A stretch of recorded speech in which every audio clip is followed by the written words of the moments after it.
Hello, do you like New Japan Pro Wrestling? Are you a Shin Nihon freak? If so, check out the Super J-Cast with Joel and Damon on the Voices of Wrestling Podcast Network. And even if you fucking hate New Japan Pro Wrestling, listen to the Super J-Cast anyway. Not just for our great show reviews, analysis, and pastrami sandwiches, but there's also usually some dick jokes somewhere in the obligatory opening 30 minutes of absolute nonsense we chat about every single week.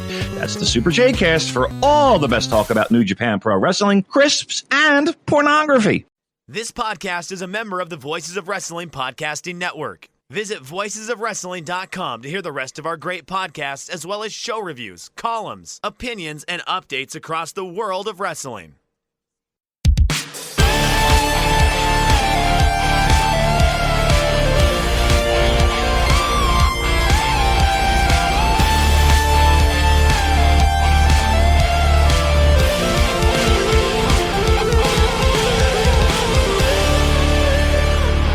Welcome to another episode of The Good, the Bad, and the Hungee. I'm your host, Tyler Fornes. With me, as always, is Fred Moreland, who's about to sick the dog police on you. How are you, sir?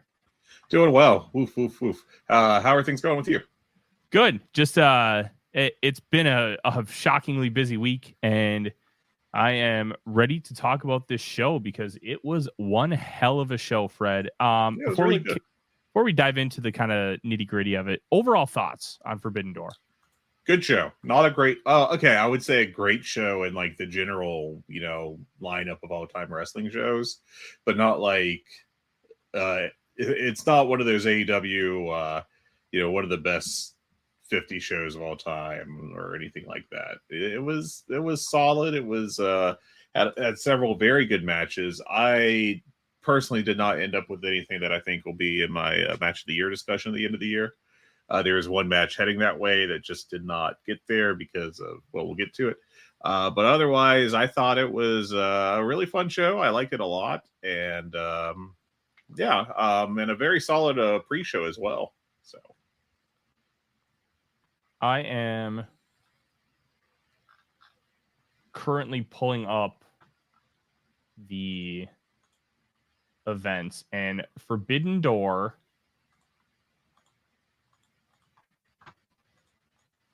hold on. I want to... Dude, I am so bad at cage match. Yeah. Navigating cage match. It's... Do we get the list of all the pay-per-views? Yeah. I don't... All right, I'm on it, brother. I'm so bad at navigating cage match. It's awful. Yeah, so right now, Forbidden Door is sitting at a 7.98. I knew that part. I was trying to find all the events together, so like to rank them.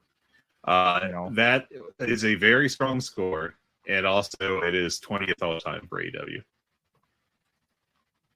which is very funny. Just because AEW has had so many great shows and pay-per-views over its years, in such a short period of time. This ranks right between All Out 2019 and Double or Nothing 2024. All Out 2019 was main evented by Jericho and Adam Page for the first AEW World Champion. And I was actually in person for that show. So, best match on that was definitely the ladder match between the Young Bucks and the Lucha Bros. Oh yeah. Taking a look at cage match, you'll love this. Someone named Kenneth Amogus rated AEW a 0 on cage match. A normal, 0. Normal and well thought out opinion.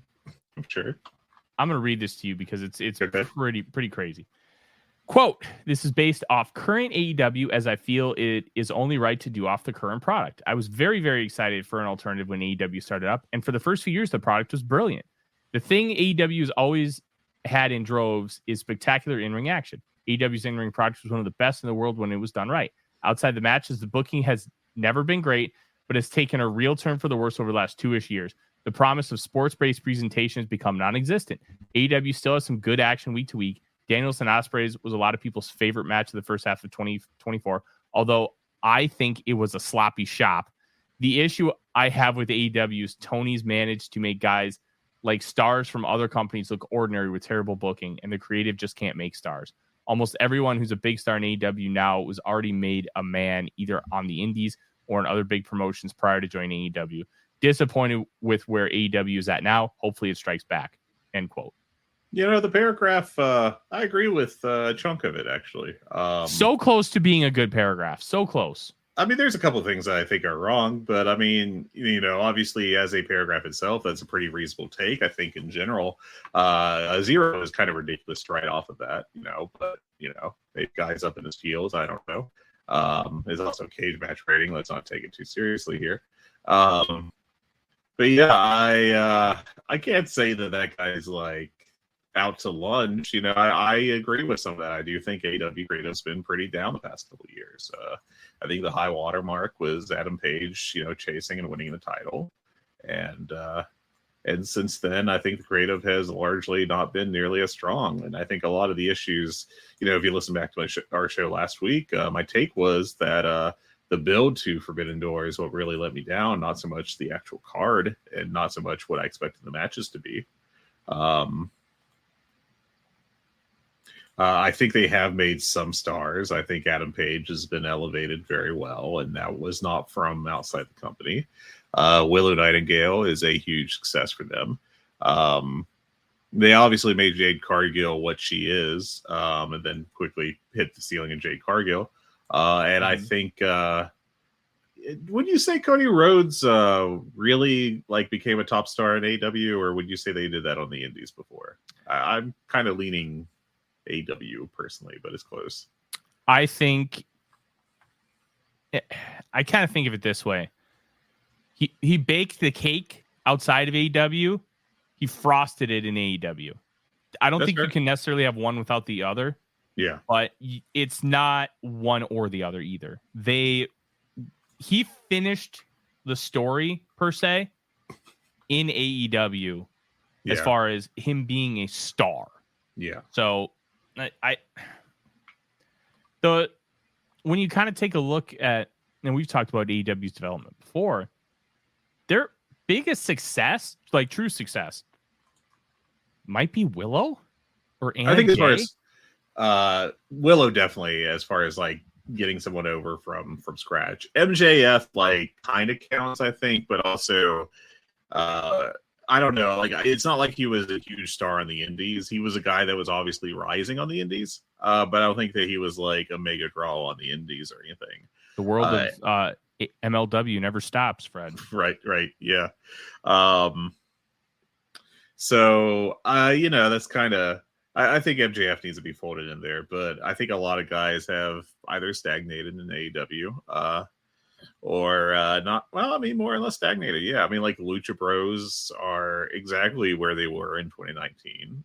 Just as an example. In fact, let me go over this All Out 2019 card and just go over the people listed. I think the Young Bucks are still pretty much where they were, which is top guys in the company. But that was obviously based on.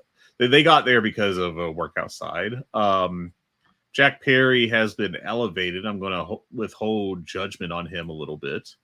Kenny Omega and Pac are both exactly what they are. Darby Allin actually is another success story for AEW for sure.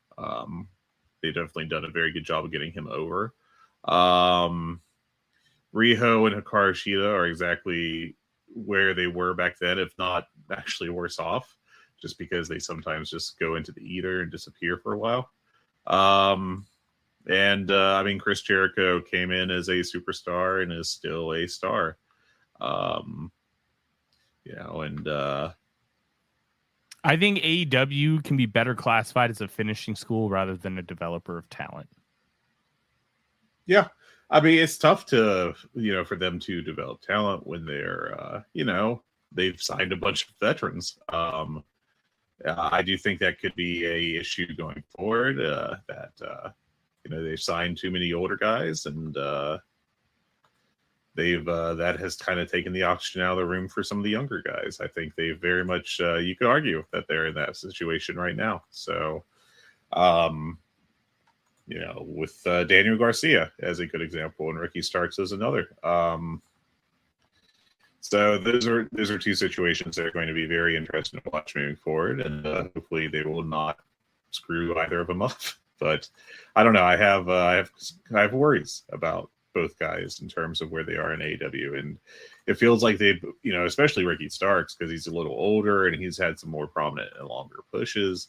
It feels like he should be like if not a main eventer, like at that next level, and he's just kind of been whooshed away. Yeah. Well, I think you can now group Swerve into kind of that finishing. Yeah, Swerve's definitely a success story as well. He came in as a known guy, I think it's fair to say, but not as a top guy. And we now have him. I think he's been very much legitimized. Will Ospreay did quite a bit for him, and Swerve more than carried his own weight there. I think, you gotta consider Swerve, I think, a success story at this point. And we're going to talk plenty about Swerve Strickland, but we're going to start from the beginning. And if you want to follow along, I recommend you check out Fred's results and review column that he posted at Voices of Wrestling live during the show, which was extra fun. Fred, let's start with the pre-show. I'd ask you the Rich Craich gimmick if you watched it. I already know you did. Yeah, but did you? I mean, we get to use that gimmick this week because the flagship's off. So I did watch the pre-show. Do you want to just steal all their gimmicks? You want to talk about baseball for like 30 minutes? I'm not. I could talk about the 2006 Minnesota Twins. Man, if Francisco Liriano doesn't get Tommy John in August and he gets it like Game 7 of the World Series, that team wins a title. He was scary. Johan Santana and Francisco Liriano in Games 1 and 2 of a series. No, you're done. As a Cleveland fan, it was brutal at the time. 100% brutal.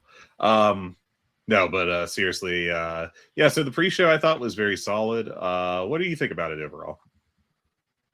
I liked the 5 matches. One of them was thrown on there to keep Kyle Fletcher in your mind. And we'll just start there. Kyle Fletcher defeats Serpentico. And as you cleverly wrote in the review, I bet that jerk John Cruz blew off this booking. Just hilarious. It was good. I like that you had it in, like, just add it, just say keep Kyle Fletcher in the back of your mind because the main event, little things like that are good. Keep an eye on it. Keep an eye on it, kind of thing. Yeah. This was a squash. It was fun. It's a fun little squash, I thought. Serpentico can bump. Yes, he can. Respect to him. All right. Next match was the 4-way tag match. House of Black, Brody King, and Malachi Black, or better known as Kings of the Black Throne, because of course, defeat Gabriel Kidd and Roderick Strong, Kyle O'Reilly and Tomohiro Ishii, and Private Party. This was great. This was fun. A lot of action. I thought it was cool that Gabe Kidd got a lot of shine here, and he and Brody had quite a few spots together, which I thought was really cool. This was like a tag scramble, and it was just fun. A lot of dudes worked hard, and House of the Black gets the big win. And I went 4 on this. I thought this was awesome.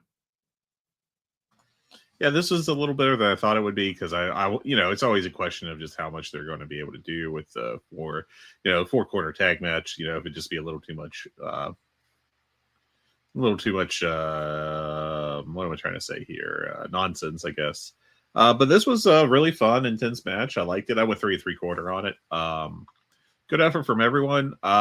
Private Party quietly turned into a solid mid-card team. I don't know that they're ever going to really get any higher than that, unfortunately.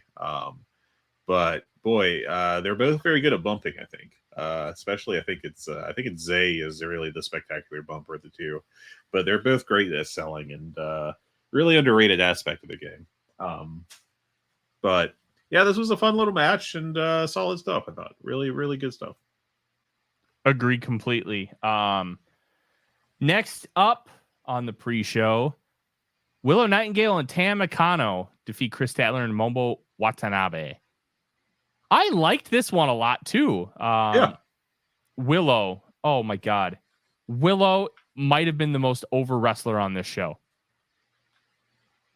Just a huge reaction coming out. I would have to say there's one bigger pop later in the night, but it was someone who did not wrestle that night. So that to me, that's a inflated pop, which is fine. There's nothing wrong with that. It's not a criticism. But when you're talking about who's more over, somebody who you know is going to be on the card and you know is about to come through that curtain, and then the music hits and they get that pop, that speaks volumes to me. Yeah. And, Willow, oh my gosh. Willow is a superstar right now. Very hot. And they need to keep her going like that. I think the sky's the limit with her right now. She just genuinely feels very special. I agree completely. This was a good match. Yeah. I also gave this 3.75. I went 4 on this one. Everybody worked incredibly hard. I thought Nakano looked good. I've seen her before. I've never seen Watanabe. She had like that snarl on her face. Oh, I loved it. She's just kind of a badass. And I might have to go listen to Jumping Bomb Audio, the Resident Joshi podcast for Voices of Wrestling, to kind of get some more info. Taylor and Kelly are experts in the field of Joshi. So if you want more information, go check them out. I'm sure they'll talk about this match on their next episode. Look, this was awesome. I would have preferred this on the main show, but I also think that it's good that you had a match like this on the pre-show, because it's like, hey, buy the show, because this is going to be the kind of stuff that you're going to get. Yeah. And I thought this was a very, very good tag match. I was a little concerned about Momo Watanabe coming in, but I thought she delivered quite well. So kudos to her. She hasn't been given a whole lot to do in Stardom other than cheat for a long time. A very kind of like ladies' House of Torture edition kind of situation going on. But she delivered here. So kudos for sure. Next up, I think we may differ a little bit on this match. Okay. Mariah May defeated Saraya, and I thought this was pretty decent. I went 3.25, and I'm okay with that. I got bullied hard in our office Slack for going 3.25, but I mean, I'm more of an optimistic grader as a whole, and to me, 3.25 is slightly above average, which I thought this was. Well, I did not agree. I did not think you could really call this match good, but I also do think you can call this better than expected. When I saw a Saraya match, I think she's more or less shot in the ring, and just not what she once was, but she came in, and Mariah May helped her out a lot, obviously. I think there's a pretty big in-ring talent disparity between the two right now, but this turned out to be pretty okay. I went 2.5 on it. I thought it was like a little above average, frankly, but not really what I'd say good. It's not something anyone needs to go out of the way to watch or anything, but I liked it. I thought it was better than it probably should have been. I don't really know what you do with Saraya going forward, because I feel like it's obvious she's making big bucks to be working there, and she is a shell of what she once was. I think when she came into WWE right at the end of the Diva period, Hungee kept running. She was really a step up as a worker, but then she had that bad neck injury, and it's been 12-ish years since she made the main roster there, and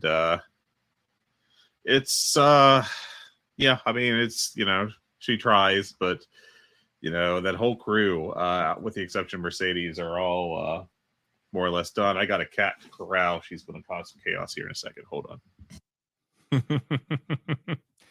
Gotta love the Hungee cat run-ins.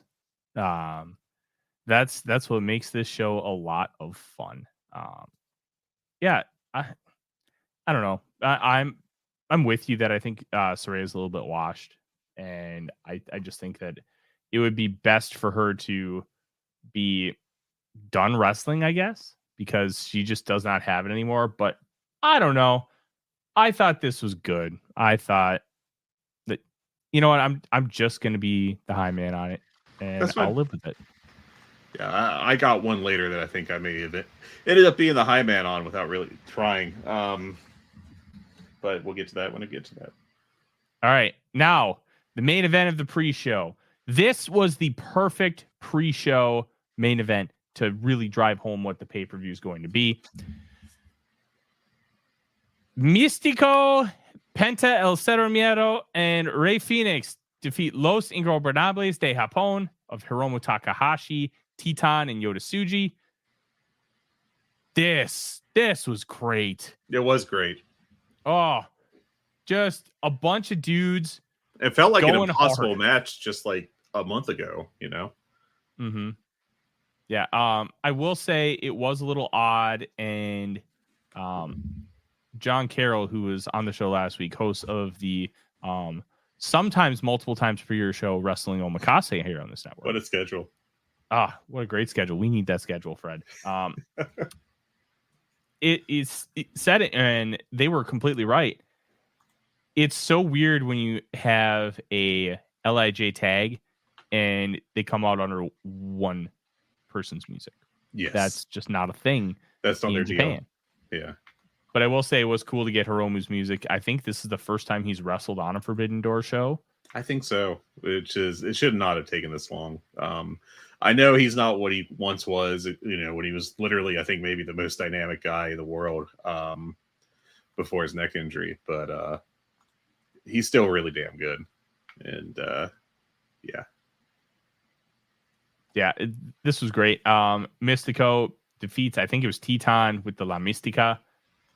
This was great. I loved it. I thought it was awesome. I went 4.25 plus. This was a ton of fun, and more.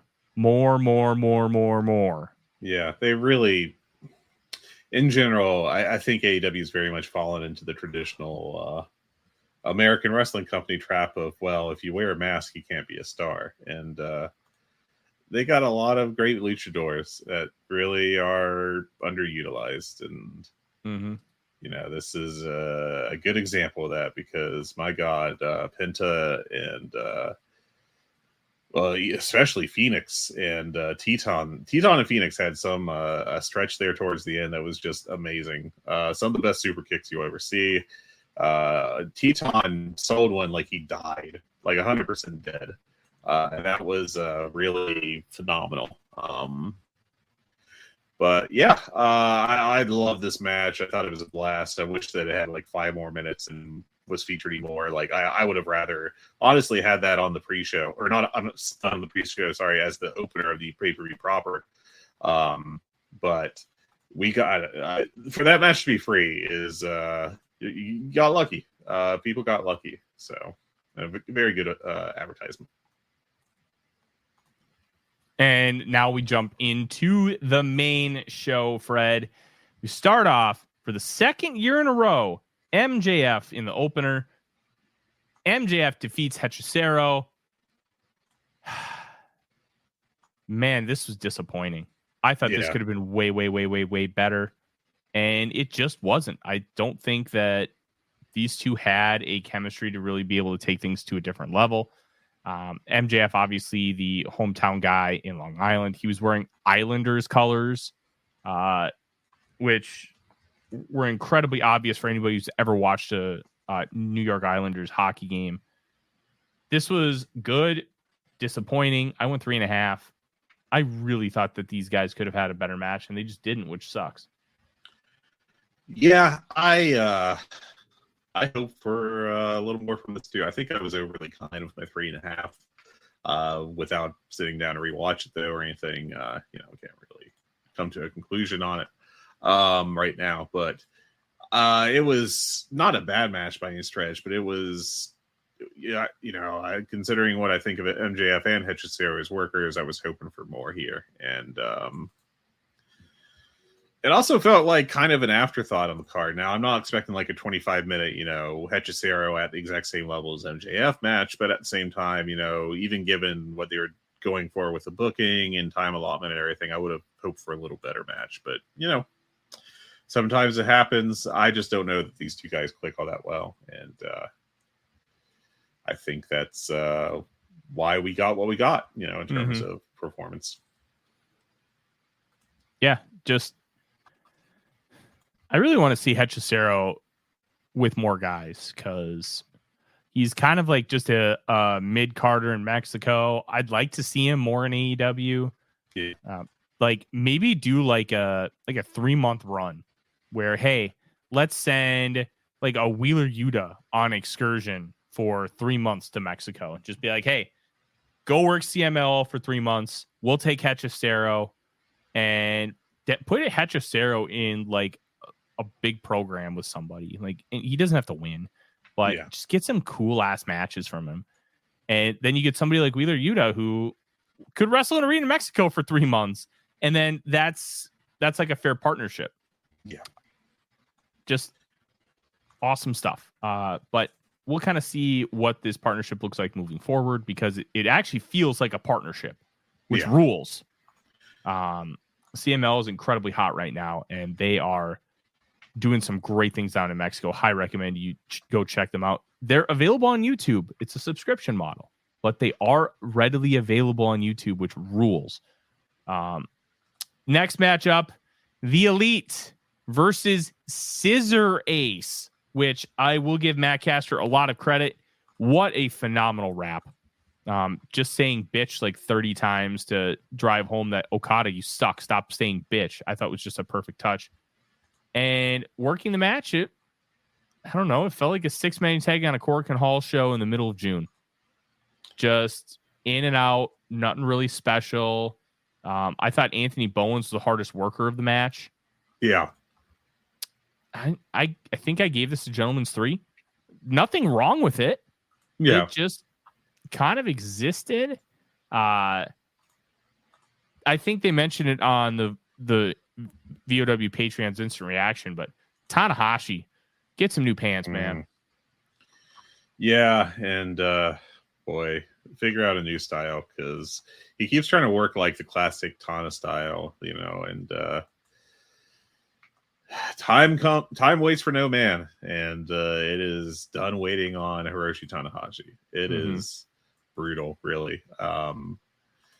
It's just really tough to, because he's when I got into New Japan, it was with him as the top guy, and then the rise of Okada, and I'm glad I wasn't in a nostalgic mood on Sunday watching a bunch of classic Hiroshi Tanahashi matches right before this, because I would have felt probably even sadder than I did afterwards after this match. Just a real bummer to watch guys, age. But Tana is what he is now, which is pretty damn beat up. And that's just going to be, I think, the thing with him going forward. The best thing he can do is kind of get hidden and just sell a lot in like a tag or a 6-man scenario. I thought his, obviously it wasn't so much his work, but the trios team with him and Okada and Ishii that ran wild for a while in New Japan last year was a lot of fun. And, Tana, that's kind of where he is at this point in his career. Just got to kind of hide him away. And it's unfortunate. It's very unfortunate, but yeah, it is what it is. Like you said, time waits for no man. And it is Tana's time, which really sucks because, hell, just at the beginning of this company, Tana was the IWGP champion. Yeah. Which feels like forever ago at this point. Impossible. Yeah. I know. And they said, Excalibur said something fascinating on the broadcast Okada spent 6 full years as the IWGP champion in New Japan. Yeah. How insane is that number? It is. It's very insane. But I'm going to use that opportunity to springboard on kind of a. We talked about this some last week, but man, we got to get like a serious Okada push going, and not, there's a lot. I think there's too much aha in AEW right now, and I think he might. He's not bad at it. Let's be clear about that, but I think they just have too many acts along those lines, and they probably should. Use the guy who can come across as a top card, like serious ass kicker, along those lines. Mm-hmm. Or at least as a Ric Flair like heel who can kick ass, but is also going to cheat all the time situation, or character, I should say. So I don't know, man. It's very frustrating. But that wasn't the problem with this match or anything. It's just a thing I'm keeping an eye on as AEW carries on. And speaking of carrying on,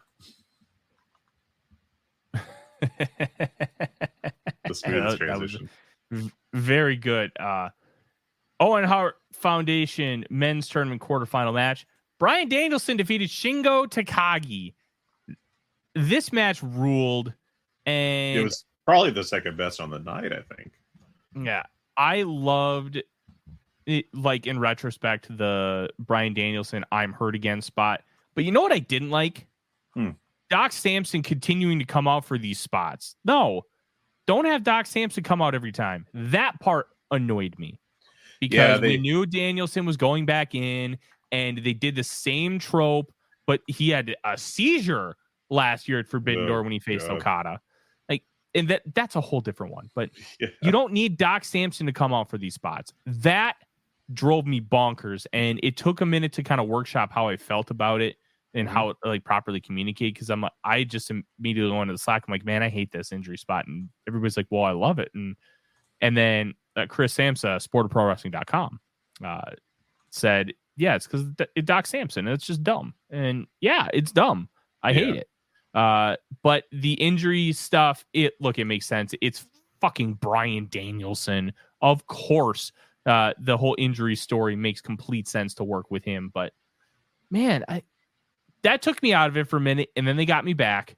I thought these two, if they would have had this match literally in front of any other crowd, if you put this match in Budokan Hall, I think you go up. This could potentially be 5 stars. The crowd was awful for this match.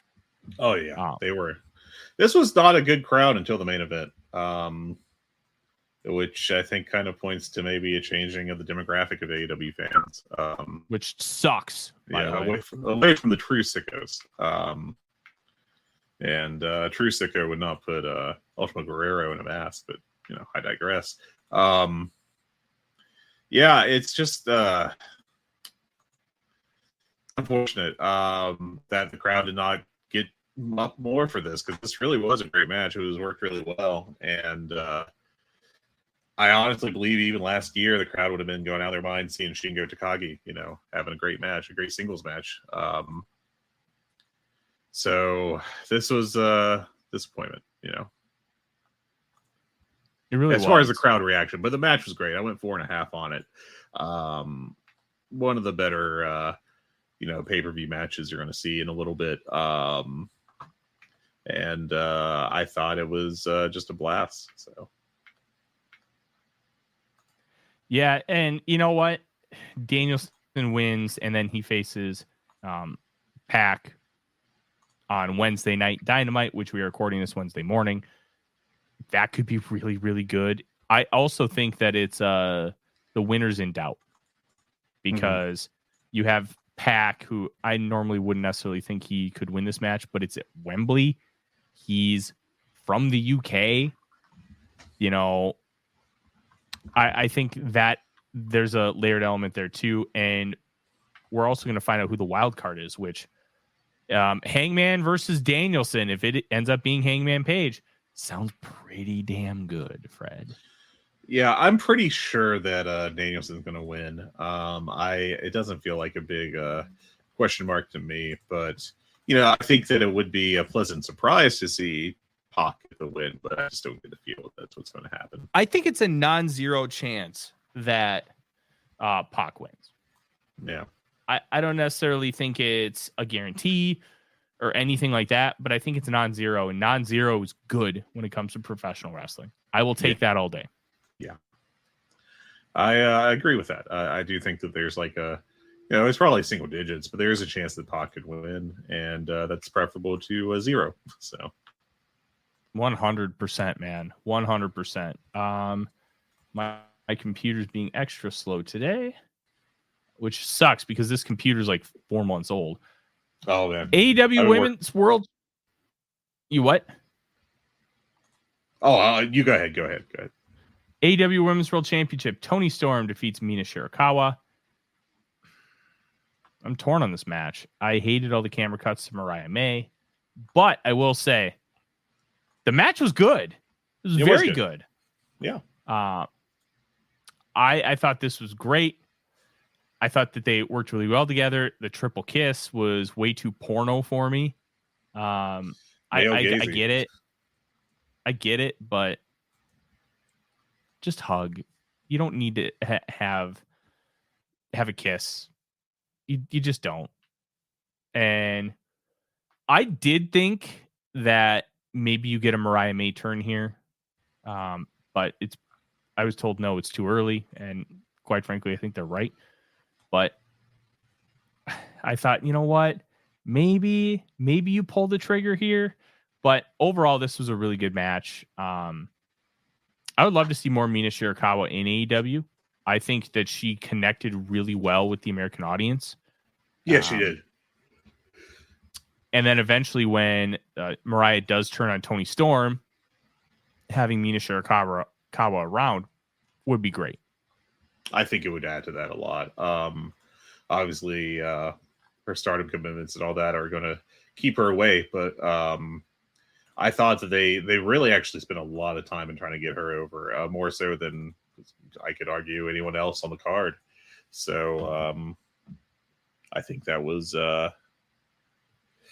impressive that they put that much into her, and I think she delivered very well. So kudos to her for her success. She transitioned very well.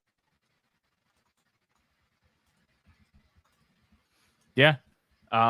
Then we got the match I was looking forward to most on this night. Zack Sabre Jr. defeating Orange Cassidy. I loved this. And look, Orange Cassidy might be AEW's biggest success story. And let me kind of explain my thought process here. You can talk about Hangman Page and elevating him when he already was on a clear elevation when he was in New Japan. And Hangman Page's 1G1 that he worked, he got a pinfall win on the final night over Minoru Suzuki, which at the time was a big deal. Mm-hmm. And they believed in him, and it looked like that they were going to push him. Well, he ends up going to AEW, which, right call, they did a 2.5-year story arc where he was trying to win the world title. Then he did. But Orange Cassidy, the peak of meme wrestling was Orange Cassidy. And he's become a consistent worker, a great technical worker, and he had a legitimate Zack Sabre Jr. match. Not only did he not look out of place, he looked like he belonged. He looked like he could hang with Zack Sabre Jr. on a technical level. That was awesome. And he is arguably the MVP of Forbidden Door, because not only that, he had a Will Ospreay match, and I gave that 5 stars. Orange Cassidy is arguably AEW's biggest success story, and nobody would have expected it. Like, this is the perfect guy to go out and have a great match, and you can give him a loss, and nobody cares because everybody's still going to love him.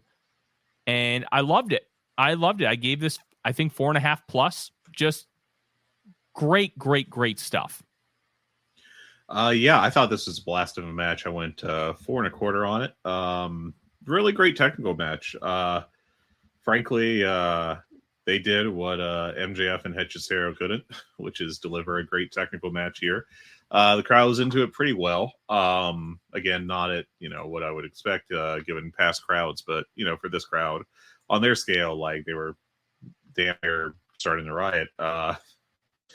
It was a reasonable reaction, but I thought this was a really good match, and I thought both guys acquitted themselves very well, especially Mr. Cassidy. He continues to show that he is way more than just a comedy gimmick, and it's very good work for him. Yeah, and this was great. I don't know who you put Orange Cassidy with next year, but I'm gonna start thinking about it. I'd love to see him try and do a lucha match with Yota Tsuji. I think that'd be a lot of fun. Oh yeah, that'd be a really fun match. Those two.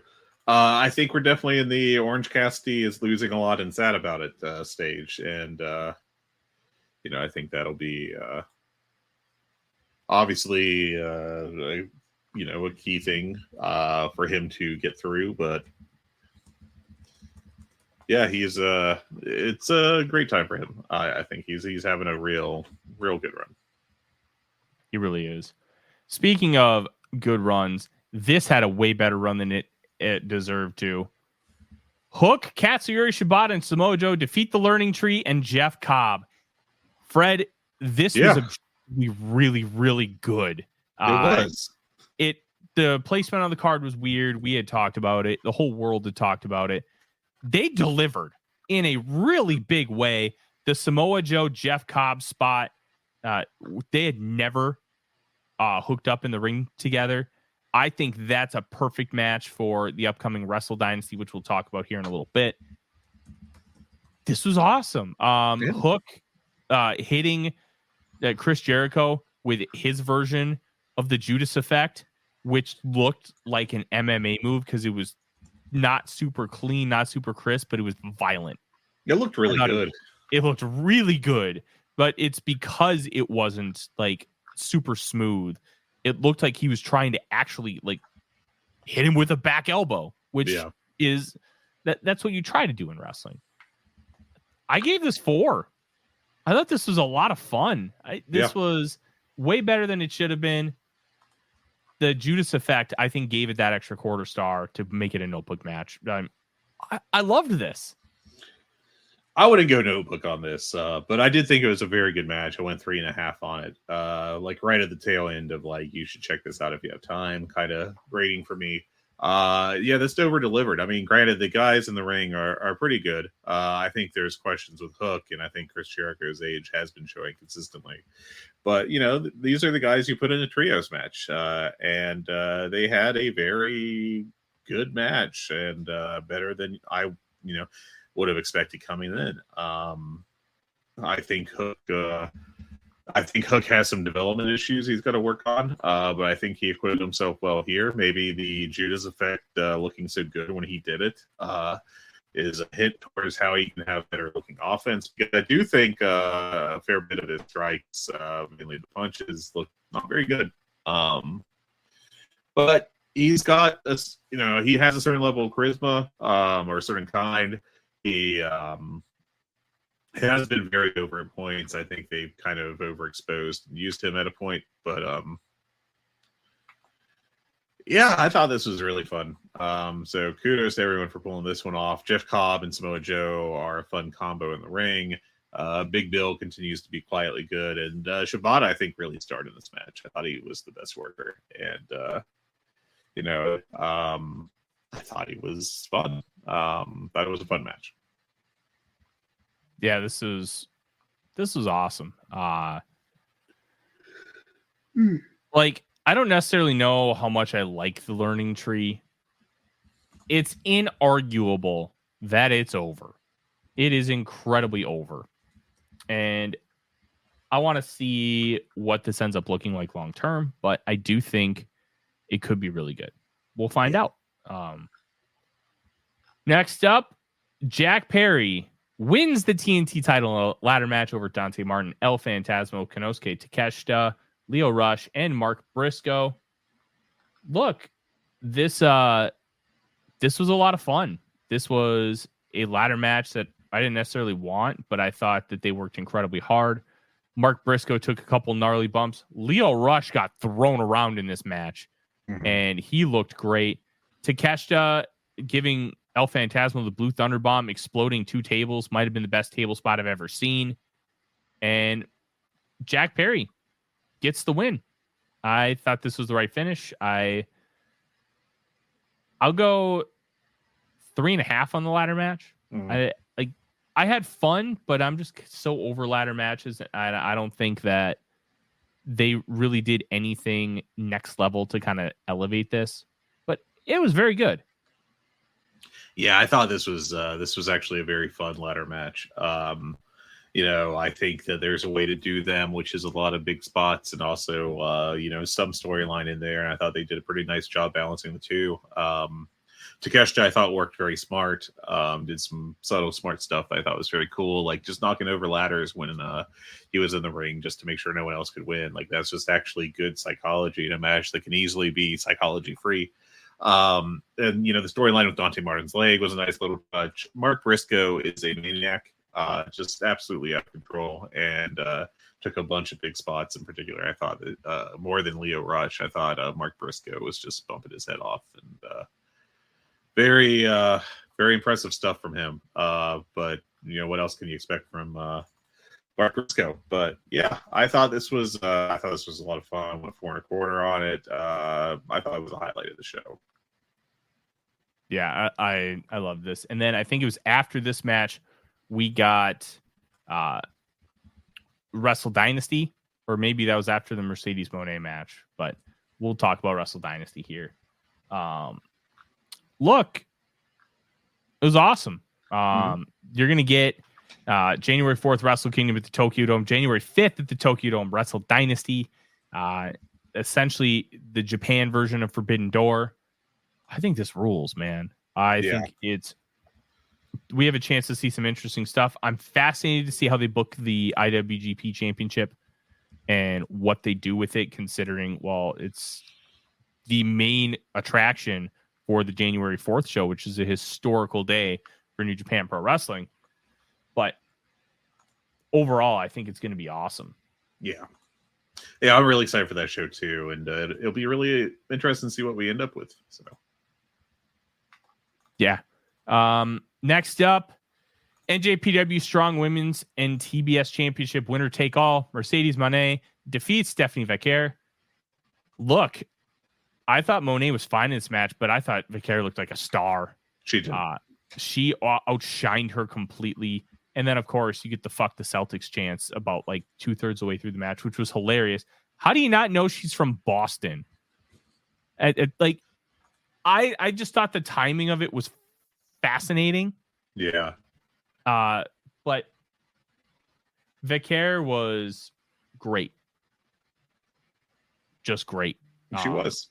Fantastic. It's fantastic work from her.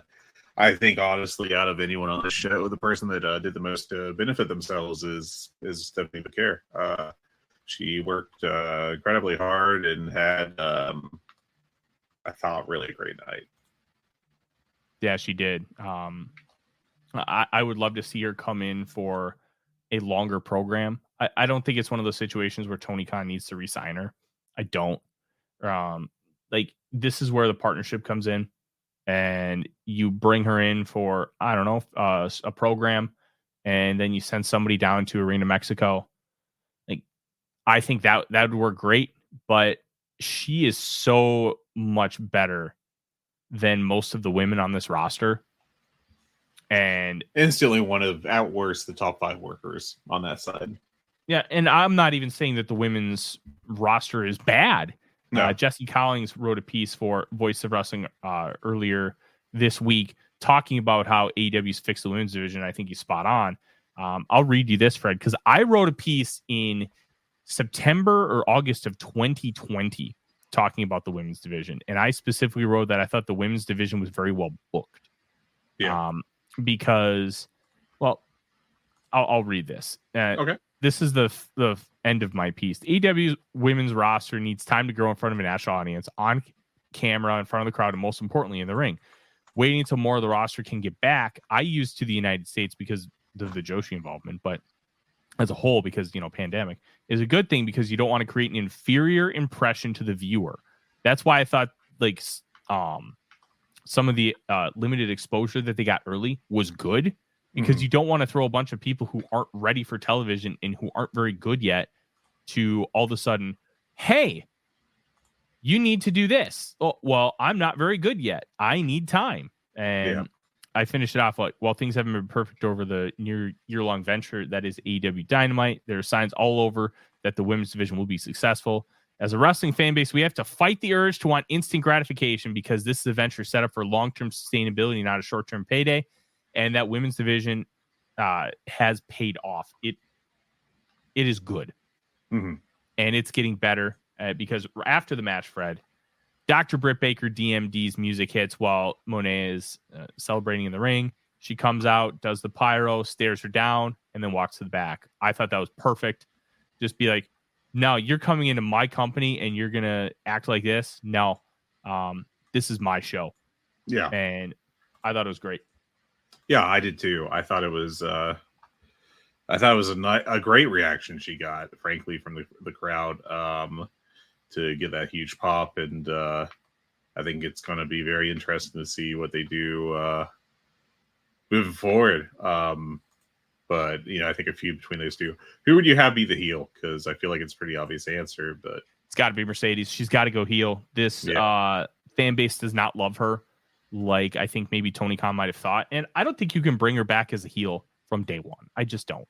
No, it makes sense to bring her in as a short-term babyface, but she's just such a natural heel that it feels inevitable that she's going to be used that way. And, I think given, Britt's status as like a AEW original and kind of a cornerstone of the roster, first woman signed, et cetera, she's the perfect person for Mercedes to go full heel against.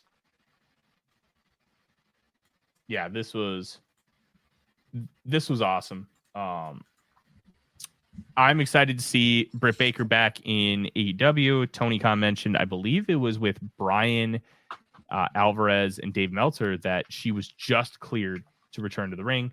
And look, I'm really, really excited.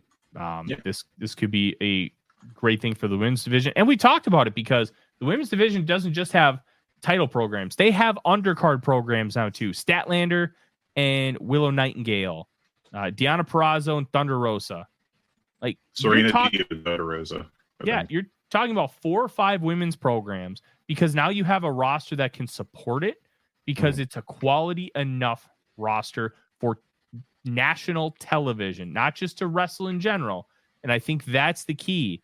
That's why I said, like, if they're not ready and they're not quite good enough for television, just don't put them out there because there's a certain amount there's a balance of equality and equity that you have to have. You want to give them chances, but you also don't want to put them in a position where if they stink, it damages what you can do in the future. And I thought everything that they've done so far has been really good to build up a quality division. Now you have it, and now you go full bore, which is what they're doing. Yeah. Great analysis, Fred. I love it. Happy to help. But yeah, I mean, I think it's really cool how they've improved. I actually am quite optimistic about the women's side of the roster at this point in time. And, I mean, Anna Jay returning, hopefully she'll be in a pretty good spot. We're just waiting on Jamie Hayter too, as the only person that's really hugely notable and out right now. But I think they've just got a very promising roster. Yeah, I'm really excited. All right, now let's get on to probably the most disappointing match in the entire card. Tetsuya Naito defeating Jon Moxley for the IWGP World Heavyweight Championship. Based on expectations, this match sucked. Yeah. I was really, really disappointed by this. People are saying that Moxley and Naito don't have chemistry. I disagree. I just think they stunk tonight or on Sunday night. Because if you go back and watch their G1 match, it was great. They had great chemistry. Sometimes it just doesn't click for a night. This was one of those nights. And it's super, super disappointing, super frustrating. But what can you do? It just is what it is. I think I gave this like 3.25 plus. Like, just really disappointing to see that, like, Naito's knees are washed. We know this. And Moxley, as great as he can peak, he can have duds. And I just think that what they tried to do just didn't work. But Moxley coming out of the back wearing the New Japan track jacket was awesome. I think that officially makes him Hantai. But I guess so. man, he feels like he would have been an old school Suzuki-gun. But yeah, disappointing. Yeah, it was. I think I may have been too kind to it when I gave it 3.5 stars. But I mean, they did not. I thought that they tried hard. I thought that Mox in particular was working really hard to try to make this something, and it did not work out really. I think this crowd, it's not like they were given something that was fantastic, right? Let's be clear here. But at the same time, they were. It's like you start out cold at the beginning of the match, and I thought that there were some good moments where they just got nothing from the crowd, and that was before I was like, okay, I get it. This is definitely a big disappointment, but they didn't give Naito anything as far as a reaction, which was just kind of brutal, and the crowd was very mediocre, I thought, which was very unfortunate. Yeah, the crowd really didn't care about Naito. They were very much up and down before the main event. I thought a lot of down too. And I trust me, I know that AEW has been kind of a colder program, and New Japan is not what it once was. But you got matches like Orange Cassidy and Zack Sabre Jr., who everyone should be familiar with both those guys, especially obviously OC, but Zack Sabre Jr. has been a known guy for a long time, and to not to be kind of dead for that match, or we're not talking about being underwhelming for the Jericho 6-man because you're so tired of seeing him, or the scissor race match because that was a kind of nothing, but hey, I can't really say that Mox and Naito did anything to really win the crowd back at the same time. So there is a certain amount of it's on the performers, and I thought this was one where maybe it started out hotter, but or started out at least at a level where they should have gotten more from the crowd. The crowd was not giving them enough, but yeah, we by the end it was like, well, this makes sense. So yeah, let's get to a good match. Yes, this main event, man. Swerve Strickland defeating Will Ospreay to retain the AEW World Heavyweight Championship. This was great. This was so great. And I loved it from start to finish. I actually thought at one point they were going 60 because Double or Nothing, they went 33 minutes past time, where Tony Khan went past the standard 4-hour pay-per-view window. And everything they were doing was so slow and deliberate and paced, where I thought, man, it feels like they might be going 60. Well, I ended up being incorrect, but that's okay. This was 27 minutes of great storytelling, great action, and you had Will Ospreay, who said, screw it, mid-match, and just went for a Tiger Driver. And he didn't end up hitting it, but no hesitation, no I don't even know what the wording is, but no, crisis of conscience. That's what it is. And it was just so well done. And I thought I think Ospreay got hit with a German, and then he ended up he hits on his shoulders and then pops up, and then Swerve's right in front of me. I'm going to whack him with a hidden blade. I thought that was a great spot.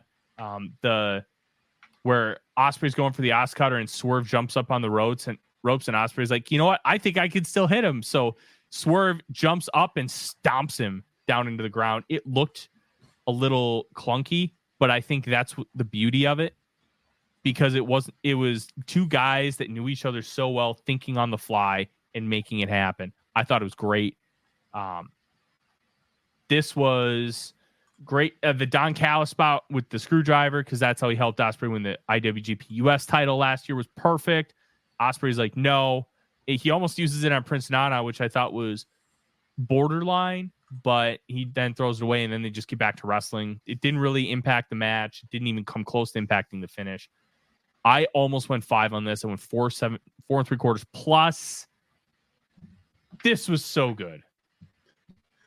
I thought it was a fantastic match. I was taken out of it within you by the screwdriver nonsense towards the end. I've just seen too much of, like, we can't just have Will Ospreay be telling great matches telling great stories by having great matches. We have to have stories and acting, and it felt like time stopped forever when he was staring at Nana. I know that realistically, it wasn't that much time, but it felt like it. And it was like 5 seconds, Fred. Yeah, but it felt like forever. And at least when he rolled right back into the ring, he immediately ate the kick from Swerve, which was at least like, yeah, that's what should happen if you stand outside the ring and stare at a guy and threaten them with a screwdriver, and then kind of lollygag back into the ring.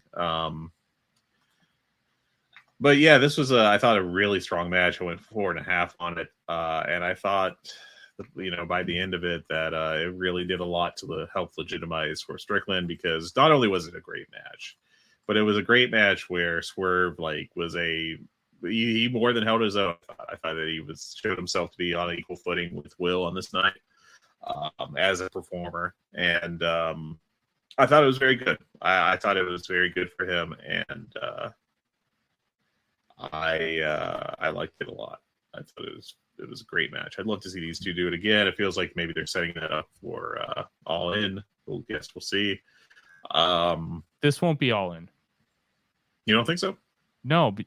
The only way this would be All In is if Will Ospreay is the wild card. Oh, right. With the tournament, you got me there. I've been trying to talk myself into this being, the rematch being All In for a while now. So maybe they'll do another rematch down the road. I'd like to see it. But yeah, this was great. I liked it a lot. What did you think of the report that came out that said Ospreay wanted to do a program with him so people would stop talking about Swerve being the placeholder champion? Well, they're friends, so and it's obvious that Will is going to end up the champion sooner rather than later. Like it's not going to take 5 years for him to get there. And I felt like a reasonable thing. I don't need like a year-long Swerve championship run. We're kind of up to half a year now, which is longer, honestly, than I thought. But I think it's been pretty good, generally speaking. And I think this is the high water mark, and I think I think it's clear they probably weren't really looking to change the champion at this point in time. So it's not like Will had to really put up a fight or anything, I don't think. But I thought it ended up very good as a storyline and as a match. Yeah, this was good. I thought the show overall was good. It was the worst Forbidden Door show, but I thoroughly enjoyed it. It was not anywhere close to a waste of my time. And now we're on the road to All In with a massive, massive Dynamite coming up later tonight as we record this. Hangman Page is likely the wild card against Jeff Jarrett. Bryan Danielson versus Pac. Willow Nightingale versus Chris Statlander. All Owen matches. This is shaping up to be a massive, massive show, and I can't wait. Yeah, it should be very fun, and I'm looking forward to it. Me too. And with that, thank you guys so much for listening. Please give us a 5-star review on Apple Podcasts and leave us a review. Let us know. And I did this on my Viking show. Let us know what your favorite thing to cook is. Apparently, Fred, I heard that they make iguana in Florida. Oh, that's interesting. I had did not multiple. realize it. I had multiple people tell me that on my show, including my producer, who was in the Air Force. And I'm like, what? I'm like, what is this? The Water Boy? Is Mama making it? But no, apparently it's a real thing. So if you've ever had iguana, please let us know. Thank you very much for listening. I'm Tyler. He's Fred. Have a great day. Bye now. Hey kids, do you like wrestling? Well, we like wrestling too. We are Shake Them Ropes here on the Voices of Wrestling Podcasting Network. Myself and Chris Novembrino kind of doing a lazy river of wrestling criticism, going through the news and whatever happened in stateside television wrestling. And also, you know what? Sometimes we just like to watch old stuff and talk about that too. Love for you to give us a listen. If you haven't already, we are Shake Them Ropes here on the Voices of Wrestling Podcasting Network.